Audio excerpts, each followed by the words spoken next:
안녕하세요. 사연 읽어주는 남녀입니다. 오늘의 사연 그림을 가져와 봤는데요. 우리나라의 아름다운 한강 모습이네요. 오늘의 이야기는 바로 이 한강에서 일어난 놀랍고도 충격적인 이야기입니다. 그럼 궁금하실 테니 바로 이야기 시작할게요. 주변에 보면 유난히 지적하기 좋아하는 사람들이 있죠. 둘러친 외양은 널 위해 하는 소리야 라고 말하지만 실상 속내는 상대를 부끄럽고 죄책감을 느끼게 만들려는 거죠. 그런데 억울한 건 솔직히 다 옳은 얘기도 아니란 겁니다. 그리고 지적하는 사람이 더 많은 흠을 지닌 경우가 허다하죠. 하지만 이렇게 계속 당하다 보면 내가 정말 부족한 사람으로 느껴지며 매사에 자신감을 상실하게 된다는 겁니다. 제가 그랬거든요. 혹자는 폭력을 쓴 것도 아닌데 뭘 그렇게까지 심각하냐고 묻는데요. 몸에 상처만 없다 뿐이지 제 마음은 만신창이랍니다. 나중엔 우울증과 신경쇠약에 걸리고 온몸에 안 아픈 데가 없었죠. 이런 훈계질을 고쳐보려고 수많은 대화와 반항을 시도했지만 아무 소용이 없더라고요. 본인은 전혀 문제없다고 생각하거든요. 상대의 상황과 마음은 전혀 고려하지 않는 태도. 손만 안 댔지 이건 분명 폭력이었습니다. 이런 남자와 결혼해서 산 저의 고군분투 인생을 여러분께 들려드릴까 합니다. 여러분이라면 어떻게 극복하시겠어요? 여러분은 저와 같은 아픔을 실수를 겪지 않길 바라며 제 이야기를 시작합니다. 그날은 시아버지 생신을 맞아 모처럼 온 식구가 모인 날이었습니다. 형님네 식구들과 이런저런 대화를 나누더니 결국 자식 자랑이 시작됐죠. 재윤이가 이번에 반장 됐잖아. 벌써부터 학교에서 반장 엄마라고 호출하더라고. 재윤이가 공부도 잘하고 인기도 많은가 봐요. 아주버님 좋으시겠어요. 애 뒷바라지 하려면 큰일이죠 뭐. 이거저거 해오라는 거 아닌지 모르겠어. 근데 성진이는 어때요? 조금 느리다고 했잖아. 12월생이라 아무래도 그런 것 같아요. 받아쓰기는 이제 곧 자라는데 2학년 되니까 구구단이라는 복병이 있네요. 시간 지나면 따라잡겠죠 뭐. 아니, 성진이 아직 구구단 못해? 그동안 뭐 한 거야? 이는 평소에 관심도 없었으면서 꼭 이러더라. 이제 배우기 시작했는데 뭘 심각해. 차차 하겠지. 애 엄마가 이렇게 느긋하니. 내가 가르칠 테니까 나한테 맡겨. 자기 아들이 조금 떨어진다는 소리에 자존심이 상했는지 그날 집에 돌아와서는 애를 잡기 시작하더군요. 38, 14? 26? 24. 너 누구 닮아 그딴 것도 못 외워? 그만해. 당신도 그렇고 얘도 내일 학교 가잖아. 성진아, 그만하고 들어가자. 준비물 다 챙겼지? 이대로 학교 가면 또 망신당할 거 아니야. 이왕 시작한 거 확실하게 끝내는 게 맞아. 당신이나 먼저 들어가. 시댁에서 일하느라 고단했던 저는 남편도 내일 출근하니 적당히 끝내겠지 싶어 그대로 방으로 들어와 잠이 들었습니다. 그런데 잠결에 일어나 보니 남편이 옆에 없는 겁니다. 거실에 나가보니 소파에 누워 잠든 남편을 발견했죠. 여보, 추운데 왜 여기서 자? 방에 들어가. 깜빡 잠들었나 보네. 성진이는? 이놈의 자식 다 외우면 검사 받으라니까 그냥 자버려? 지금 시간이 몇 시인데 얼른 들어가. 저는 잠든 아들을 보려고 방문을 열었죠. 그런데 성진이가 없는 겁니다. 여보, 성진이 방에 없는데? 성진아! 없어? 놀란 마음에 여기저기 찾는데 밖에 베란다 불이 켜져 있는 겁니다. 혹시나 하는 마음에 베란다를 열어보니 세상에 성진이가 추위에 잔뜩 웅크린 채 앉아있는 게 아니겠어요? 놀라 성진이를 깨우는데 추위에 파랗게 질려 정신을 못 차리고 있었죠. 얼른 아이를 방으로 데려와 제 몸으로 아이를 꽉 안았습니다. 몸이 어찌나 차던지 심장이 쿵 내려앉는 기분이었죠. 성진아, 성진아, 정신 차려봐. 엄마, 나 추워. 성진아, 그래. 이제 괜찮아. 엄마 옆에 있어. 다행히 성진이는 정신을 차렸고 뜨거운 꿀물 한 잔을 마시고 잠이 들었습니다. 얘 언제부터 나가 있던 거야? 당신이 나가라고 했어? 이 추위에? 아까 구구단 외우면 들어오라고. 다 정신력 문제니까 추우면 빨리 외울 줄 알았지. 당신 미쳤어? 겨우 초등학교 2학년 된 아들을 구구단 교육시키겠다고 한겨울 베란다에서 죽을 뻔하게 만든 남편. 이때 갈라서야만 했습니다. 그랬다면 그 오랜 시간 동안 피폐한 삶을 살지 않았을 텐데요. 저와 저희 남편은 구청에서 동료로 만났습니다. 둘 다 구급 공무원으로 남편은 군대 다녀와 뒤늦게 합격하는 바람에 나이는 저보다 많지만 호봉은 제가 더 높은 선배였죠. 내성적인 성격 탓에 소개팅 한번 제대로 못 해본 저는 남편의 적극적인 구애에 넘어가 결혼까지 이르게 됩니다. 하지만 결혼 전에 전혀 알지 못했던 남편의 모습이 결혼 후 하나씩 드러나면서 저를 당황하게 만들었죠. 여보, 비즈 상자 혹시 못 봤어? 그게 뭔데? 예쁜 구슬 같은 거 선물하려고 핸드폰 고리 만들고 있었단 말이야. 테이블 위에 있던 거? 맞아. 다 쓸어버렸지. 내가 테이블 위에 뭐 있는 거 싫어한다고 했잖아. 어제 밤부터 계속 있길래 필요 없는 건 줄 알고 버렸는데? 그걸 그렇게 버리면 어떡해. 그럼 이 담배도 버리는 거야? 건들지 마. 내가 지금 피고 있잖아.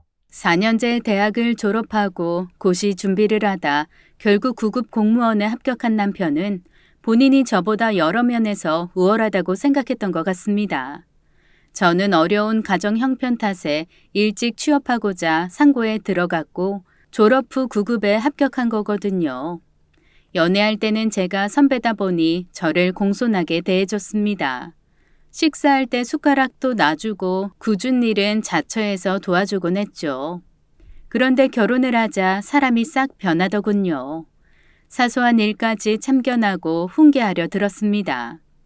집안 정리정돈이 잘 돼야 좋은 기운이 들어온다며 자기 눈에 거슬리는 건 저런 식으로 버리곤 했죠. 그런데 웃긴 건 자기 물건은 그냥 놔두더라고요. 그날 쓰레기통을 엎어 비즈 구슬들을 모으면서 미치도록 후회했습니다. 내가 어쩌다 저런 남자와 결혼했을까? 지밖에 모르는 인간인지 왜 몰랐을까? 하지만 후회하긴 늦었습니다. 제 뱃속엔 이미 소중한 생명이 자라고 있었으니까요. 방금 청소기 돌렸는데 여기 머리카락 떨어졌잖아. 이런 거 보이면 좀 주워. 그냥 가지 말고. 나 배불러서 앉았다 일어나기 힘들어. 그러는 당신은 변기에 오줌 다 튀어놓고 안 닦잖아. 냄새 난다 그러지 말고 그냥 앉아서 볼일 보면 안 돼? 야, 남자는 그게 그런 게 아니지. 넌 치사하게 생리적인 현상을 건드느냐? 그럼 머리카락 떨어지는 건 생리적인 거 아니야? 그럼 그것도 넘어가. 남의 잘못은 지적하기 좋아하고 자기가 잘못한 건 어쩔 수 없는 거라며 넘어가는 남편. 어쩌다 청소 한번 도와준 날은 저렇게 눈에 불을 켜고 머리카락 타박을 하곤 했죠. 하지만 이건 약과였습니다. 아기가 태어나고 한 달간의 산후조리원 생활을 마치고 집으로 돌아왔어요. 친정 어머니가 일찍 돌아가셔서 육아를 혼자 도맡아야 하는 저에겐 전쟁이 시작된 겁니다. 잘만 하면 울고 먹고 논다 싶으면 싸고 치우고 쉬려니 하면 또 울고 밤에도 수시로 우는 아기 때문에 잠도 못 자고 집안일까지 하려니 너무 피곤했죠. 독박 육아가 너무 힘들어 남편의 도움을 요청하려고 슬며시 말을 꺼냈습니다. 여보, 나 너무 힘들어. 아기가 밤에 자주 깨니 잠도 제대로 못 자겠고 씻을 시간도 없어. 당신 밤에 일어나 달라고는 안 할 테니까 퇴근해서 저녁 준비만 해주면 안 될까?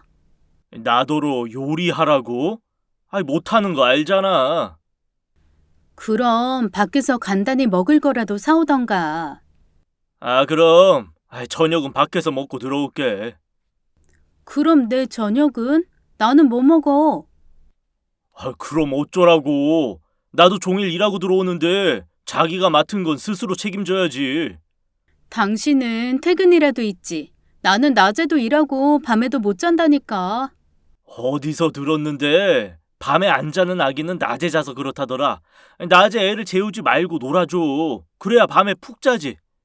그게 말처럼 쉬운 줄 알아? 애기 재우고 청소, 빨래, 젖병 소독까지 할 일이 얼마나 많은데. 힘들다고만 하지 말고 되는 방법을 생각하라고. 그리고 말 나온 김에 일이 힘든 건 체계가 없어서 그런 거야. 너는 한다고 했겠지만 내가 보기엔 집안 여기저기 빨래한 거 그대로 뭉쳐있고 설거지통 한가득이고. 나한테 방법이 있어. 내가 해결해 줄게. 저는 남편이 해결해 준다길래 식기세척기라도 사준다는 얘긴 줄 알았습니다. 조금이라도 집안일을 덜어줄 방법을 강구하나 했죠. 하지만 그건 제 착각이었습니다. 어느 날 집에 와서는 저한테 종이 쪼가리 하나를 내밀더군요. 자, 이거 봐봐. 이게 뭔데? 당신 하루 스케줄표. 내가 일부러 10분 단위로 잡았어. 봐봐. 이렇게 계획표를 짜고 보니까 당신이 말한 거 하루에 다 할 수 있잖아. 잠도 8시간은 잘 수 있다고. 6시에 기상해서 6시 10분 화장실, 6시 30분 식사 준비. 나더러 새벽에 일어나서 밤 9시까지 일하라고? 내 말 믿고 시키는 대로 해봐. 승자는 시간을 관리하며 살고 패자는 시간에 끌려 산다는 말 못 들어봤나? 성공한 사람들은 다 이렇게 시간을 분 단위로 쪼개서 써. 네가 계획 없이 되는 대로 사니까 더 피곤하고 힘든 거야. 하지만 이건 너무 빡빡한데. 다 정신력 문제야. 못할 생각부터 하지 말고 해내겠다. 결심을 하라니까. 네가 나약하게 구니까 구청에서도 민원인한테 끌려다니고 인정 못 받고 빌빌거렸던 거야. 내 말 들어. 자다가도 떡이 나올 테니까. 도와주기 싫으면 싫다고 하지. 이걸 무슨 해결책이라고. 참 다양한 방법으로 괴롭히는구나. 전에 악성 민원인한테 걸려 힘들었던 적이 있었거든요. 규정에 모자라 허가를 안 내준 일 때문에 몇 달간 시달려야 했습니다.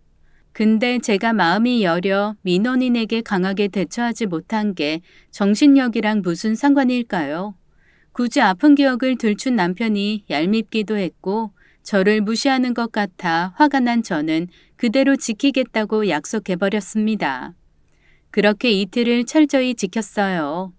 덕분에 제 몸은 남아나질 않았죠. 하지만 겉보기에 깔끔해진 집안을 보고 남편은 만족해 하더군요. 거봐. 내가 시킨 대로 하니까 다 가능하잖아. 대업을 성취한 사람처럼 싱글벙글 웃는 남편의 얼굴을 보니 기가 막히더군요. 하지만 밤이 문제였습니다. 잠에서 깬 아기는 칭얼거리고 울기 시작했죠. 누군가 달래야 했지만 저는 마음을 다잡고 일어나지 않았습니다. 짜증난 남편이 저를 발로 툭툭 차더군요. 해 좀 어떻게 해봐. 울잖아. 나 계획표상 취침 시간인 거 몰라? 자야 돼. 건들지 마. 저는 그대로 돌아눕고 일어나지 않았죠. 결국 남편이 일어나 아기 기저귀를 갈고도 한참을 어르고 달래야 했습니다. 저는 속으로 고소하다 생각했죠. 그리고 그날 저녁 밥을 먹을 때 일이 터졌습니다. 밥상에 밥과 김치, 김만 올라와 있었거든요. 뭐야, 이 밥상이. 반찬 이것밖에 없어? 장을 못 봐서 그래. 그럼 장을 봐야 할 거 아니야. 장 볼 시간이 어딨어? 마트 가면 왔다 갔다 2시간은 걸리는데 당신 계획표에서 다녀올 틈이 어딨냐고. 남편은 할 말이 없는지 가만히 있더군요. 그리고 그날 밤 아기가 또 울기 시작하자 냉장고에 붙여놨던 계획표를 가져와 북북 찢어버렸습니다. 됐지? 이제 너 마음대로 해. 정신력 운운하며 나를 훈계하던 남편은 결국 3일 만에 손을 들었습니다. 그러면 이렇게 저를 지적하던 남편은 시간 계획 철저한 모범적인 삶을 살고 있을까요? 만약 그랬다면 제가 이렇게 화가 나진 않았을 겁니다. 얼마 후에 남편의 실체를 알게 되어 크게 실망하는 사건이 생겼거든요. 저는 3개월의 육아 휴직계를 받고 쉬는 중이었습니다. 그러다 오랜만에 구청 선배와 전화 통화할 기회가 있었죠. 제가 쉬는 바람에 일이 많으시죠? 얼른 복귀해서 보답할게요. 우리가 일이 많아도 희주씨만 하겠어? 애 키우는 게 얼마나 고된 노동인데 몸조리는 잘했고? 네, 뭐 이제는 많이 회복했어요. 그래, 친정엄마가 옆에서 도와줘야 하는데 자기 시어머니도 안 계시니. 그래도 지만 씨가 많이 힘이 되지? 저번에 보니까 애 보느라 그런지 많이 피곤한 것 같던데. 왜요? 무슨 일 있었어요? 실은 사건이 좀 있었어. 지만 씨가 얘기 안 한 모양인데 말해도 되나 모르겠네. 어차피 저 출근하면 듣지 않겠어요? 무슨 일인데요?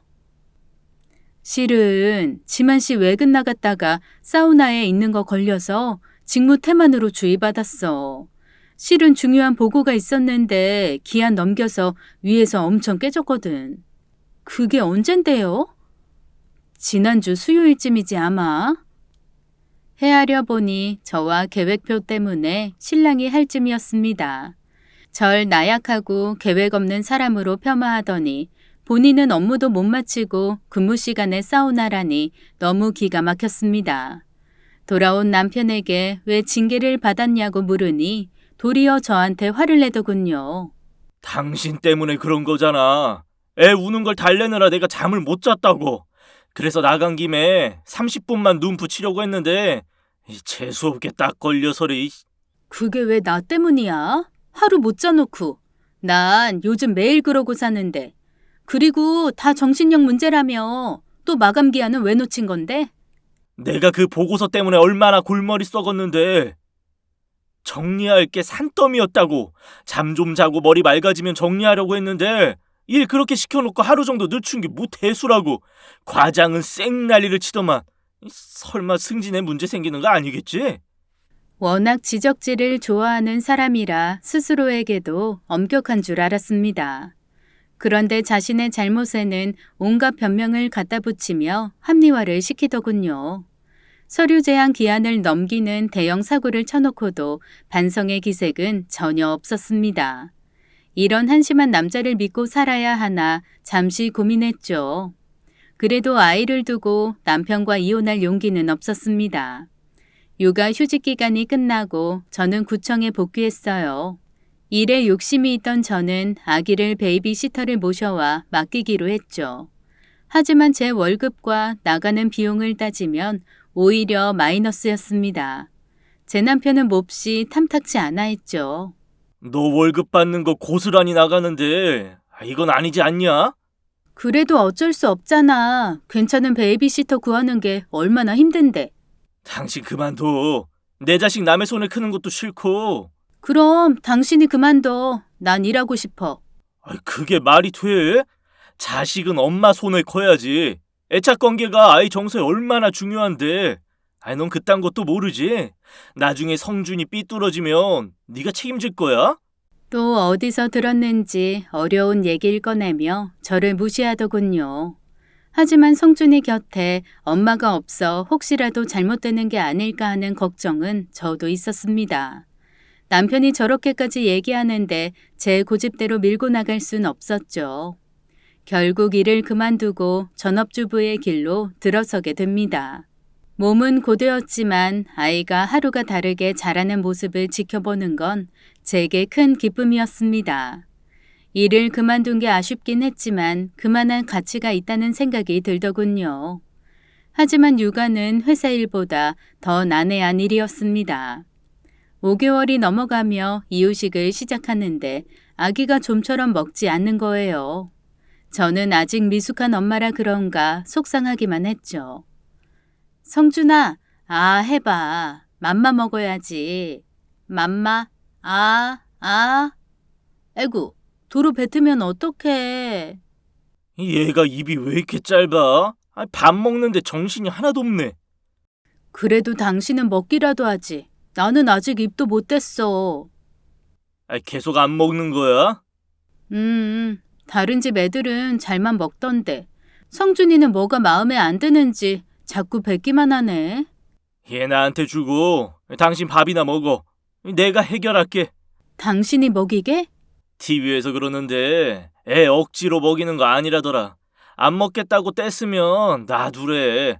배고파지면 그때 먹는다고. 그럼 부탁할게. 잘 달래서 먹여봐. 모처럼 남편이 아기를 안고 가 본인이 해결한다길래 웬일인가 했습니다. 이기적인 남편이라도 설마 자기 자식인데 별일이 있을까 했죠. 하지만 걱정하던 일이 결국 터지고 말았습니다. 아버지가 편찮으시단 소식에 저는 아기를 남편에게 맡긴 채 서울로 왔습니다.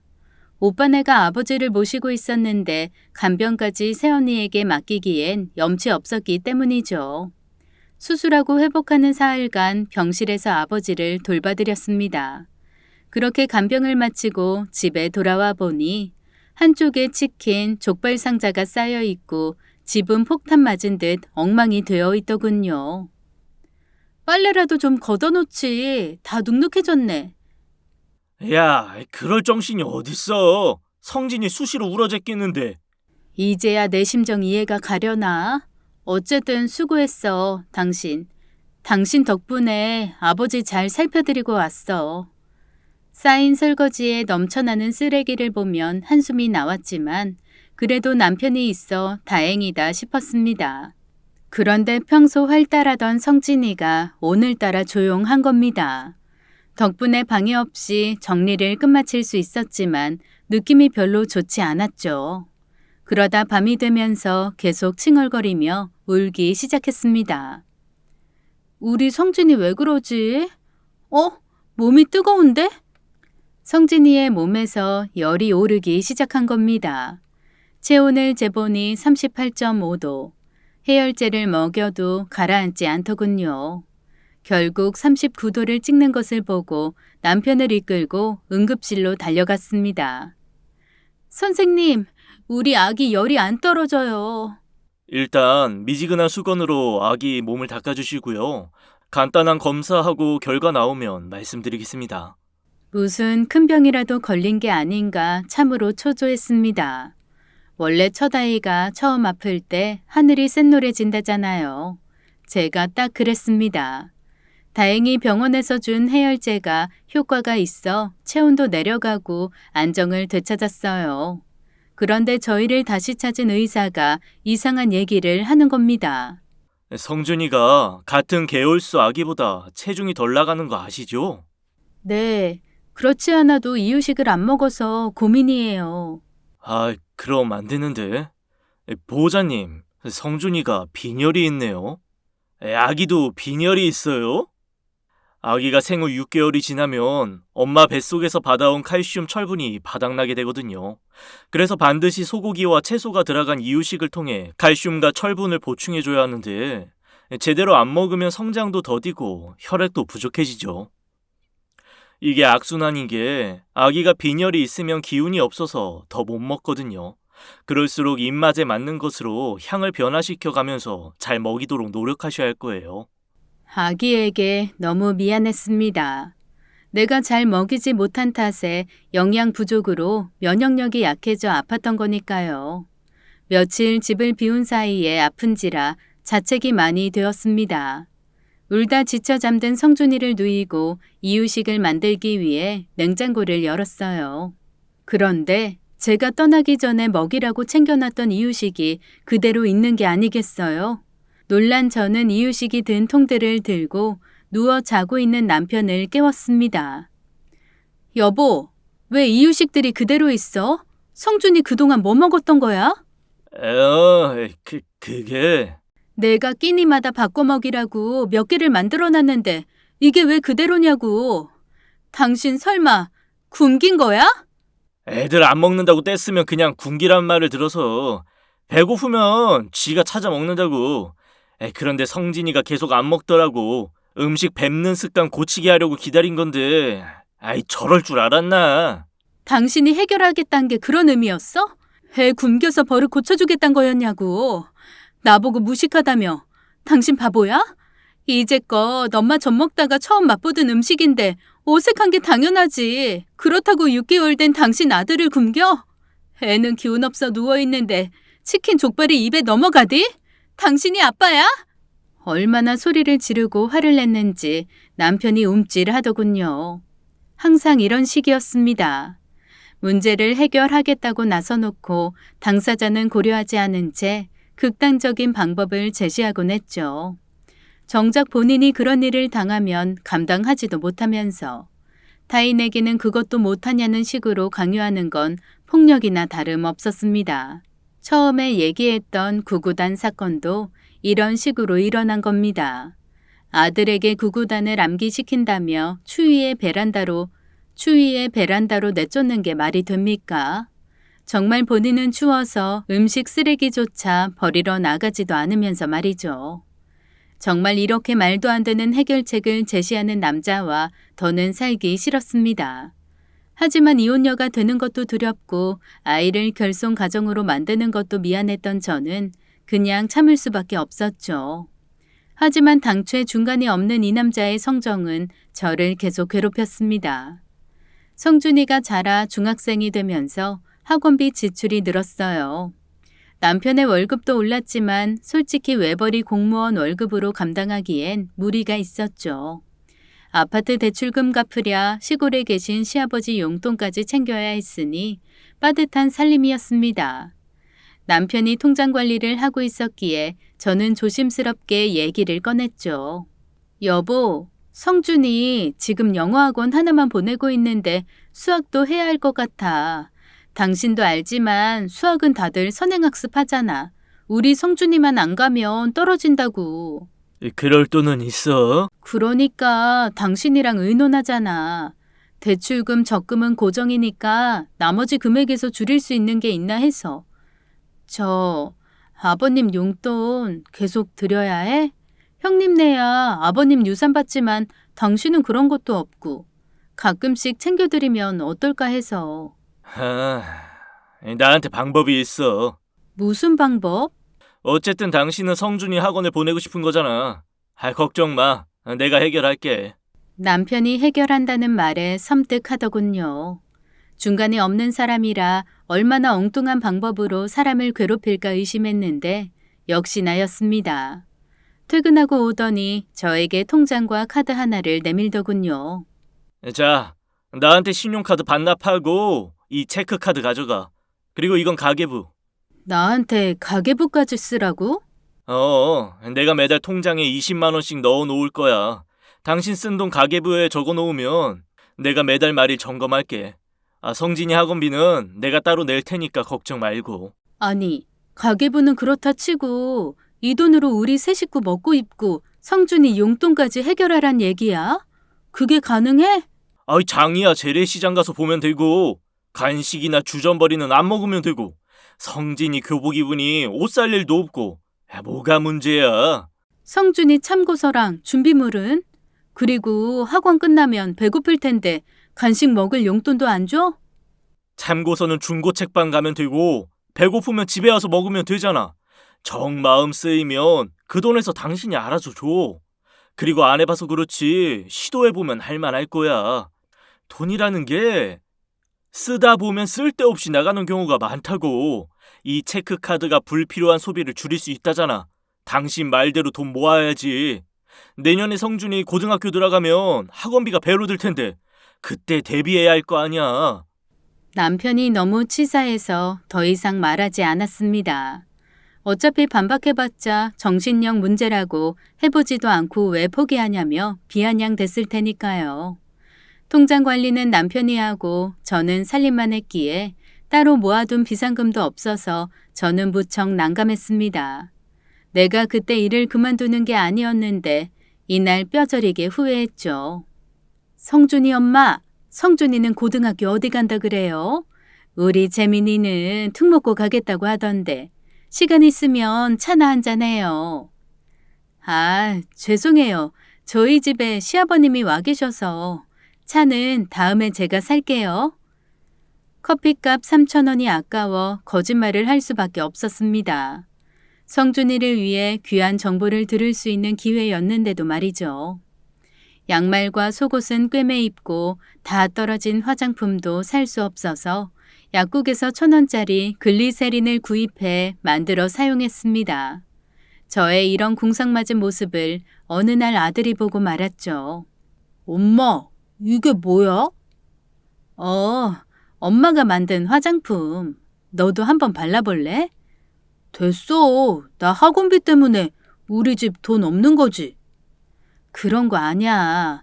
아빠가 절약하자고 해서 엄마가 적극 협조하는 거야. 근데 왜 엄마만 절약해? 아빠는 맨날 술 먹고 담배 피고 다 하잖아. 네가 그걸 어떻게 알아? 호프집에서 아빠 혼자 치킨에 맥주 먹고 있던걸? 학원 끝나고 오다가 봤어. 부하가 치밀더군요. 저는 돈 아끼려고 봉지 커피까지 끊고 가까운 마트도 못 가고 세정거장 거리 재래시장을 걸어 다니는데 해도 너무하단 생각이 들더군요. 고민하던 저는 구청에 남아 근무하고 있는 선배에게 전화를 걸었습니다. 사정을 말하자 언니는 깜짝 놀라더군요. 야, 네가 무슨 자린고비니? 애 용돈까지 주면서 20만 원으로 어떻게 살아? 우리 딸 용돈만 20만 원이야. 나 희준 씨가 통장 관리를 해서 월급 얼마 받는지도 몰라. 그냥 공무원 월급이 얼마나 되겠어 하고 믿고 넘어갔지. 그런데 아무래도 이건 아닌 것 같아. 월급은 내가 알아봐 줄게. 그런데 이 바보야. 네 남편 꼴초에 주당이잖아. 그러니까 매일 담배 한 값에 술은 주에 2-3번은 마시는 것 같던데. 그리고 식후에 나가서 커피 한 잔은 꼭 하던걸? 혼자 쓰는 것만 해도 20은 더 되겠다 얘. 선배 말대로 제가 참 바보 같다는 생각이 들었습니다. 예전에 학교에서도 똑똑하고 야무지단 얘기 들었거든요. 남편이 매번 잘못만 지적하니 저도 모르게 주눅이 들었던 것 같습니다. 따져보면 너무나 부당한 대우를 받고 있었는데 말이죠. 저는 그날 마음을 단단히 먹고 남편에게 월급의 사용처를 공개해달라고 요구했습니다. 당신 내 가계부 보면서 느끼는 거 없어? 뭘 느껴야 해? 상고 출신인데 더하기 빼기는 기본으로 잘하겠지 뭐. 내가 20만 원 가지고 한 달을 어떻게 사는지 보라고. 성준이 한창 자랄 나이인데 고기도 제대로 못 먹여. 미장원에 못 가서 머리도 못 자른다고. 계란, 두부, 단백질이 얼마나 몸에 좋은데. 미장원이야 매달 가는 것도 아니고 조금씩 모아서 가면 되겠구만. 잘하고 있네. 못할 것처럼 얘기하더니 20만 원으로 잘 살잖아. 그럼 당신 가계부도 보여줘봐. 당신도 있을 거 아냐. 내가 그딴 거 쓸 시간이 어딨어? 그럼 카드 명세서랑 통장이라도 보여줘. 나 의심하는 거야? 당신은 살림이나 해. 내가 알아서 잘 관리하니까. 당신 정말 너무한다. 이 정도 얘기했으면 생활비를 더 주던지 신용카드 돌려줘야 하는 거 아니야? 우린 껌 하나도 못 사 먹고 아끼고 있는데 당신 매일 담배 한 갑씩 태우면서 술 마시고 점심 후에 카페에서 커피까지 먹는다며. 그것만 합쳐도 20이야. 성준이가 자기 학원비 때문에 돈 없어서 엄마 화장품 못 사냐고 묻더라. 당신은 내 화장대 텅 비어있는 것도 몰랐지? 당신 필요한 건 다 사고 먹고 쓰면서 한 침대에서 자는 마누라 그 좋아하는 과일 하나 못 사 먹는 건 아무렇지도 않지? 당신은 지금 버는 그 돈이 다 당신 거라고 생각해? 저는 하고 싶은 이야기를 하고 나와버렸습니다. 어차피 잘못은 인정 않고 변명으로 얼버무릴 게 뻔하기 때문이죠. 이날 저는 결심했습니다. 성준이 때문에 이혼은 못하지만 남편의 소나귀에서 벗어나 내 인생을 살겠다고. 그러기 위해선 당장 일자리를 알아봐야겠죠. 하교하는 성준이를 집에서 맞아줄 수는 없겠지만 우리 성준이라면 엄마를 응원해 줄 거라 생각했습니다. 어느새 눈치 빠른 성준이가 저를 찾아 나왔더군요. 엄마, 아빠랑 싸웠어? 조금 다퉜어.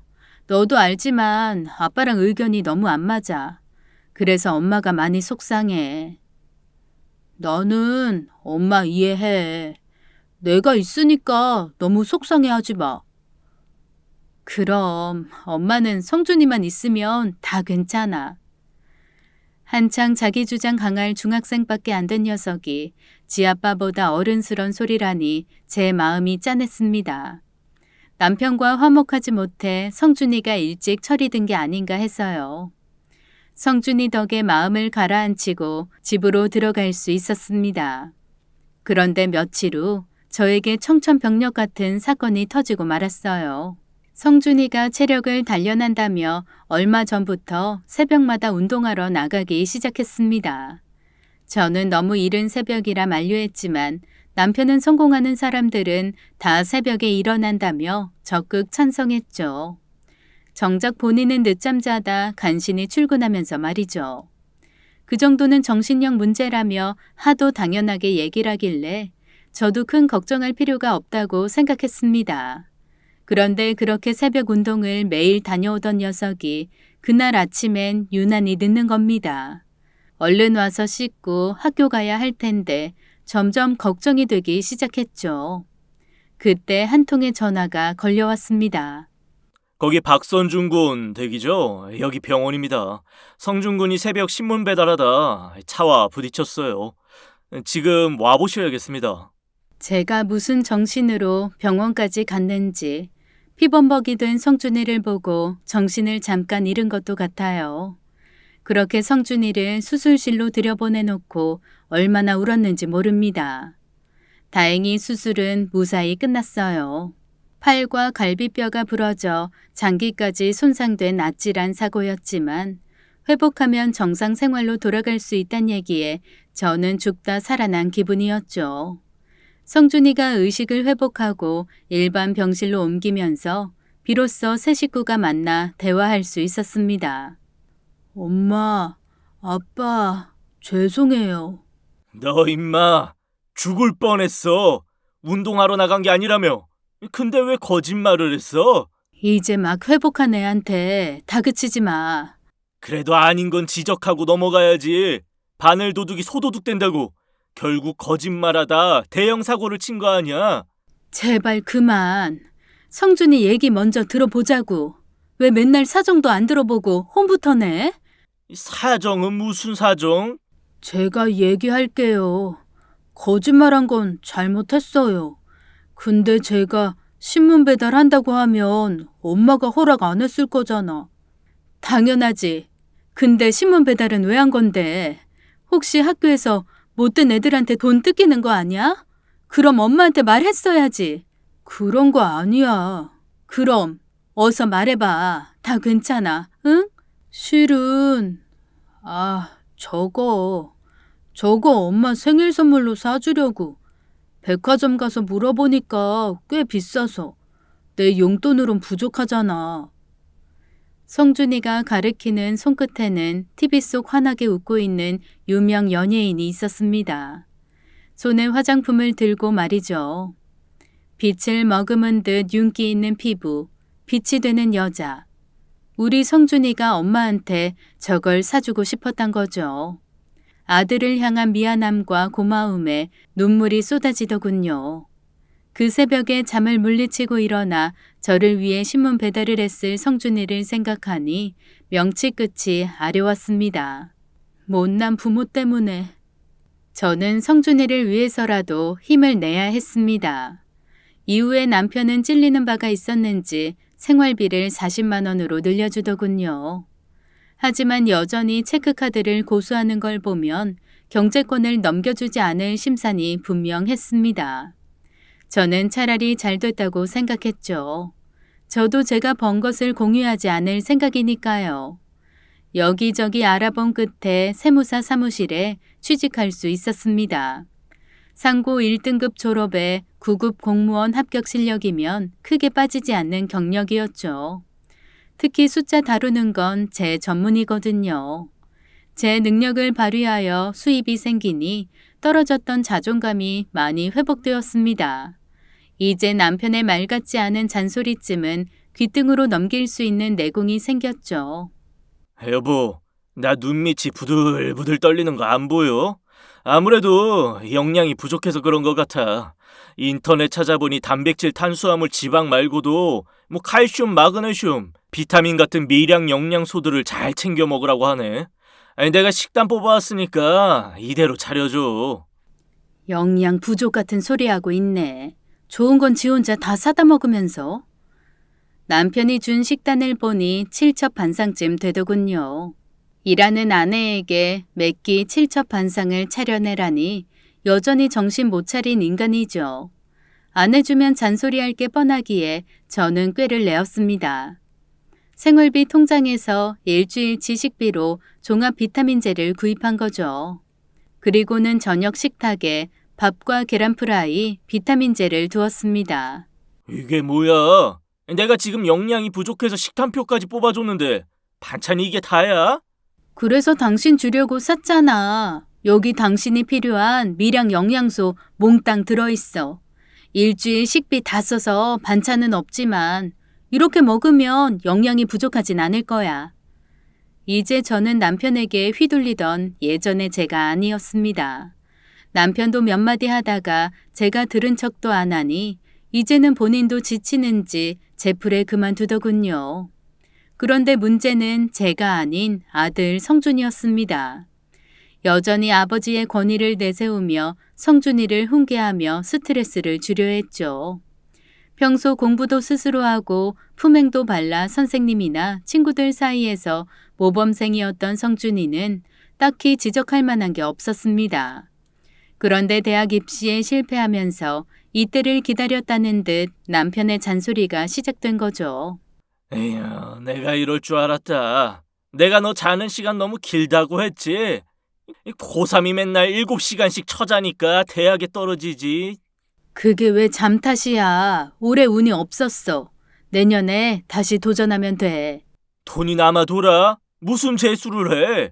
재수에 의대 6년까지 어떻게 감당하려고? 외숙부 아들이 용접하는데 연봉 1억이라더라. 괜히 재수해서 대학 가 시간 낭비하지 말고 빨랑 일 배워서 돈이나 벌어. 그게 남는 장사야. 당신 무슨 소리야? 우리 성준이가 의사 되려고 얼마나 열심히 공부했는데 왜 애 꿈을 짓밟아? 아빠, 저 다시 도전할래요. 의대 꼭 가고 싶어요. 야, 의대 간다는 놈이 잠을 그렇게 자?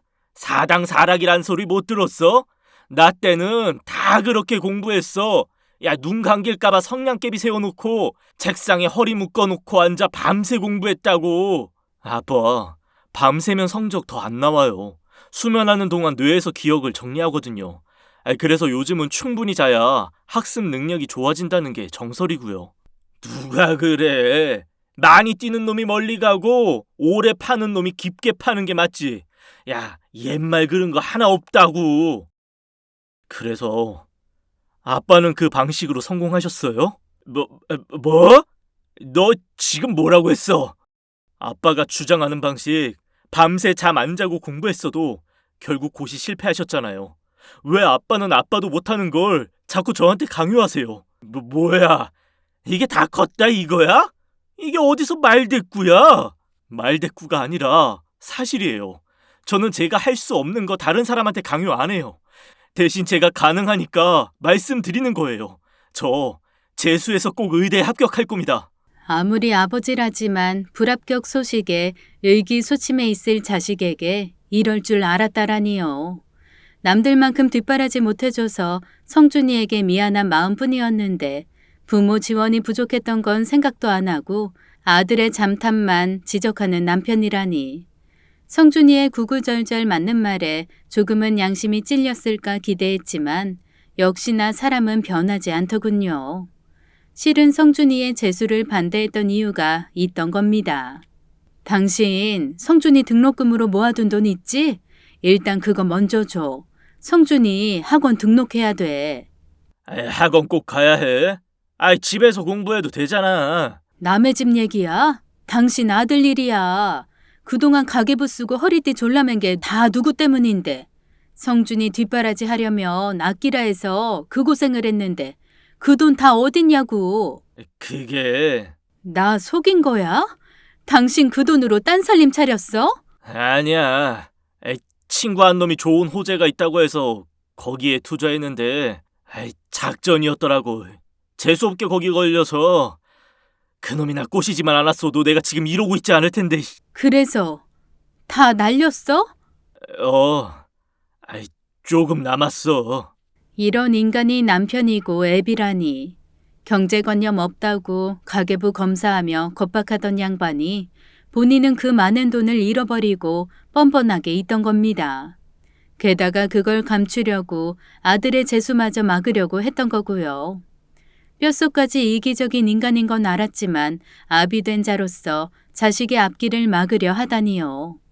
성준이에게 준 상처를 생각하니 전 도저히 용서할 수가 없었습니다. 성준이는 서울로 보내기로 결정했어요. 재수학원도 문제지만 성준이가 남편과 부딪히며 받는 스트레스를 덜어주고 싶었습니다. 성준이도 내심 원하는 눈치더군요. 저는 무척 아쉬웠지만 아들을 위해선 그게 최선이었습니다. 저를 그동안 버티게 해주었던 아들. 다행히 이 순간을 위해 열심히 모아둔 돈이 제게 있었습니다. 성준아, 엄마만 믿어. 너 원하는 공부 다 해도 돼. 나 능력 된다니까. 알아. 내가 엄마 닮아서 똑똑하잖아. 그래, 우리 아들. 아무 걱정 말고 공부만 해. 너무 무리하지 말고. 엄마도 조금만 참아. 내가 얼른 의사 돼서 엄마 호강시켜줄게. 성준이는 저의 바람대로 서울에서 건강하게 지내며 열심히 노력했고 다음에 원하는 대학 의대에 합격할 수 있었습니다. 본인의 주장을 결과로 증명한 거죠. 이렇게 잘 성장한 아들을 보니 그간의 고생들이 씻겨 나가는 것 같았습니다. 이 세상을 다 가진 듯 너무 행복했죠. 성준이가 주는 기쁨에 응어리졌던 기억들이 희미해지면서 남편에 대한 마음도 조금 무뎌졌던 것 같습니다. 그래서 결단하지 못하고 결혼 30주년을 맞이해버리고 말았죠. 당신, 그동안 나 때문에 고생이 많았지. 모처럼 나도 여유 있고 성준이도 서울에 있으니 결혼 30주년 맞아 서울로 여행이나 갑시다. 혼자 낚시하는 걸 즐겼지 생전 저와 성준이는 데려가지도 않던 남편이 모처럼 여행 제안을 해왔습니다. 참으로 오래 살고 볼 일이었죠. 저는 딱히 남편과 여행하고 싶진 않았지만 서울에 가서 성준이를 볼 수 있다는 생각에 찬성했습니다. 그렇게 남편은 본인이 다 알아서 준비하겠다며 나섰고 저는 그런 남편을 따라 결혼 30주년 여행을 시작했죠. 이야, 서울에 가끔 와봤지만 63빌딩은 처음 올라와 보네. 서울이 한눈에 보이는구만. 당신은 어때? 좋지? 응, 그래. 높은데 힘들이지 않고 올라오니 신기하네. 한강도 한눈에 보이고. 워낙 남 지적하는 만큼 공치사하기 좋아하는 성격이라 이때는 무조건 맞춰줘야 합니다. 혹시라도 별로인 기색을 비추면 그마저도 안 할 테니까요. 이왕 부부 여행이라고 온 건데 웬만하면 따라야지 하고 저도 생각했죠. 세 식구가 모여 앉아 뷔페도 먹고 모처럼 화목한 시간을 가졌습니다. 인턴으로 바쁜 성준이가 간신히 짬을 내서 함께 했고요. 성준이의 건강한 모습만 보아도 제겐 큰 선물이었습니다. 그렇게 식사를 마치고 성준이는 병원으로 돌아가고 남편은 다음 코스는 날 위해 준비했다며 기대하라 하더군요. 가보니 유람선이 있는 한강 선착장이었습니다. 배를 타자고? 나 물 무서워하는 거 알잖아. 나만 믿어. 내가 이번에 확실하게 당신 물 공포증 없애줄게. 눈앞에서 깊이를 알 수 없는 한강물이 출렁거리자 오금이 저리더군요.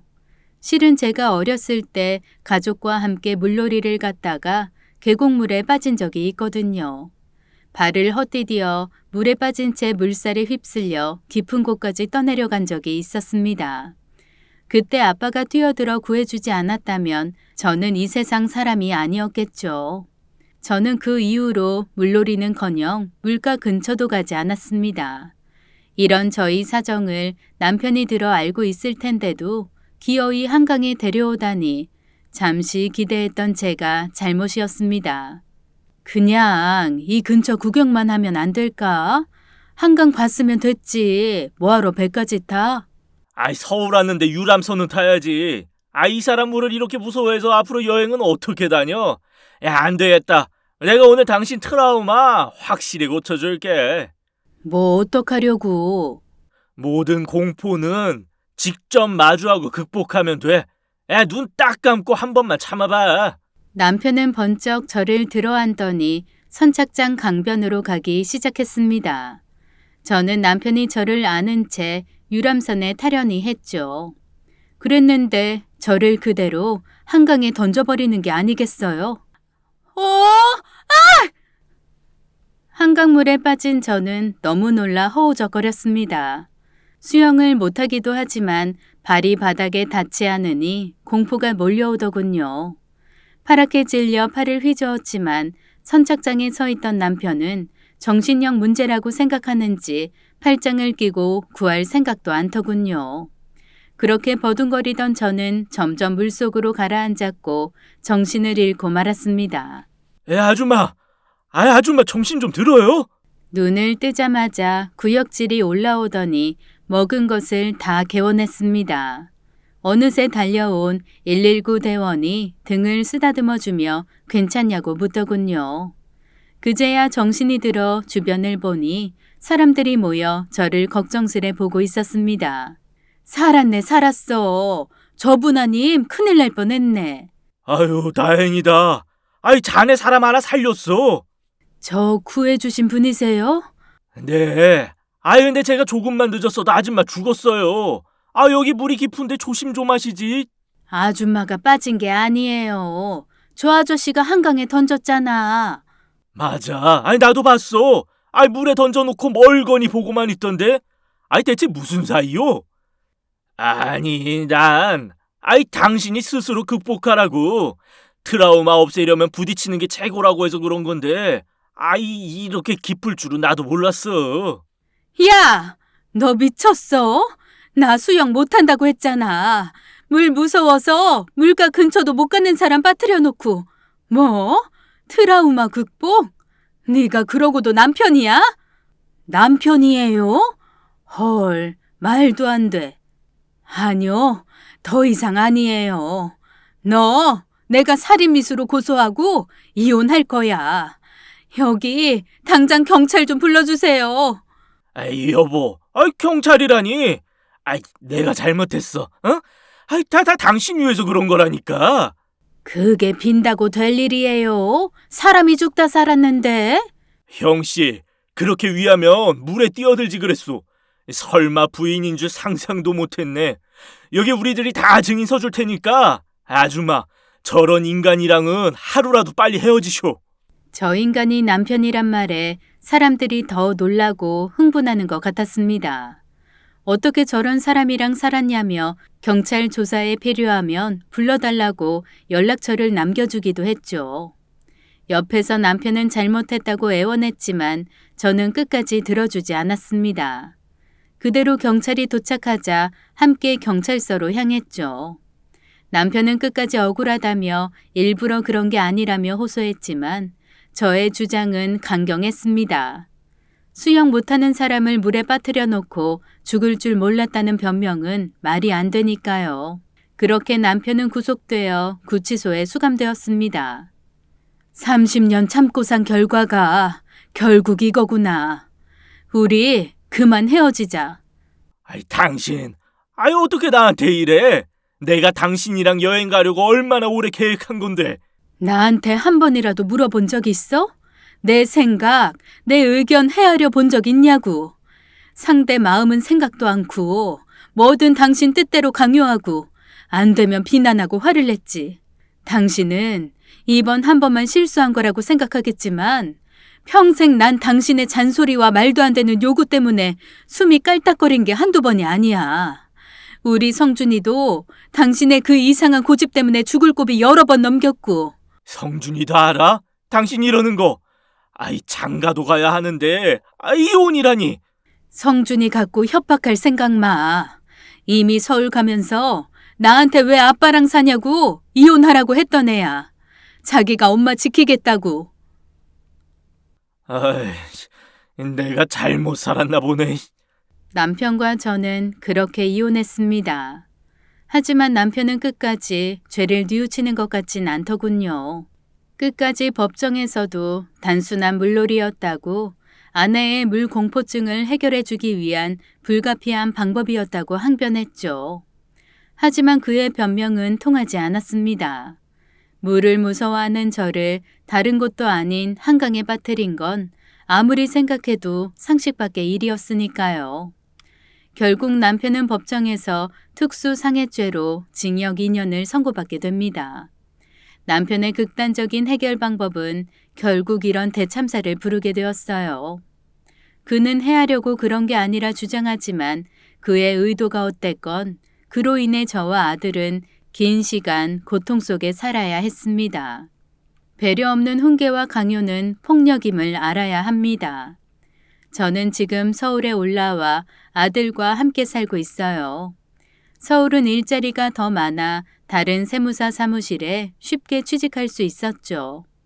왜 진작 남편에게 매여 이런 자유의 삶을 누리지 못했는지 스스로 한심하기만 합니다. 나는 귀한 존재인데 스스로도 깨닫지 못했던 것 같아요. 내가 나를 사랑해야 행복할 수 있습니다. 그리고 그 행복을 위해서는 용기가 필요한 것도 알았고요. 여러분도 누군가 여러분을 부당하게 취급할 때 당하고 있지만 마세요. 우리는 오롯이 존재만으로 귀중한 사람이니까요. 오늘 이야기는 여기까지입니다. 사연자분의 이야기를 들으면서 남편분의 해도 너무한 행동들 때문에 저도 같이 화가 나기도 하고 답답한 마음마저 들었네요. 남에겐 엄격한 잣대를 들이대면서 자신에겐 한없이 너그러운 사람, 그런 사람 옆에서 평생을 함께 산다는 건 참 힘든 일일 것 같습니다. 비록 30년이란 시간이 걸리긴 했지만 사연자분의 결정은 현명했던 것 같네요. 오늘도 끝까지 함께 시청해주신 여러분 감사합니다.